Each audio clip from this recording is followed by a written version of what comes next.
उडुर पखी परसाहे जिते पाक पैगंबर आहे हो जिते पाक पैगंबर आहे। उडुर पखी परसाहे जिते पाक पैगंबर आहे हो जिते पाक पैगंबर आहे। हो जिते जन्नत झातियूं पातियूं लिवा जाए उते केलातियूं। हो जिते जन्नत झातियूं पातियूं लिवा जाए उते केलातियूं।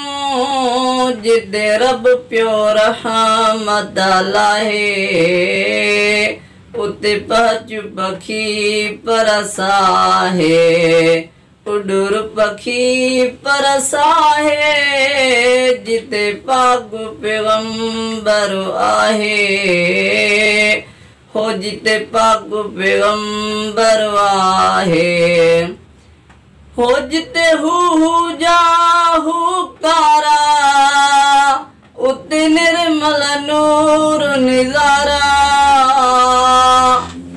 हो जिते हू जाहू कारा उते निर्मल नूर निजारा। जिते फैज़ नबी पियो विराए उते पहुच पखी परसाहे। उडुर पखी परसाहे जिते पाक पैगंबर आहे हो जिते पाक पैगंबर आहे। वञ दिल जी को जवडामी थियो सोण नबिया जी सलामी। हो वञ दिल जी को जवडामी थियो सोण नबिया जी सलामी। जिते ख़ातमुल मुरसल आहे उते पहुच पखी परसाहे।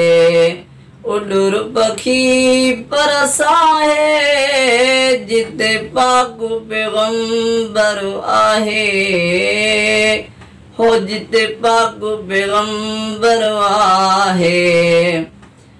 पर ज़मज़म साण पुसाए ऐं सिर रोज़े साण गसाए।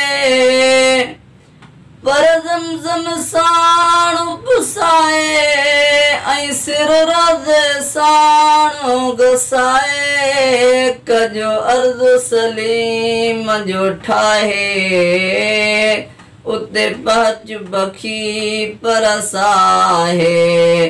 उडुर पखी परसाहे जिते पाक पैगंबर आहे हो जिते पाक पैगंबर आहे। तो दोस्तों ये थी हमारी आज की वीडियो। हम उम्मीद करते हैं कि आपको ये वीडियो जरूर पसंद आई होगी। वीडियो पसंद आने की सूरत में अपनी कीमती राय कमेंट्स की सूरत में हम तक लाजमी पहुंचाइएगा। इंशाल्लाह बहुत जल्द दोबारा मुलाकात होगी एक और अच्छी सी वीडियो के साथ। तब तक अपना दोस्तों, रिश्तेदारों और गिरदोनोहा के तमाम लोगों का बहुत ख्याल रखिएगा। अल्लाह हाफिज।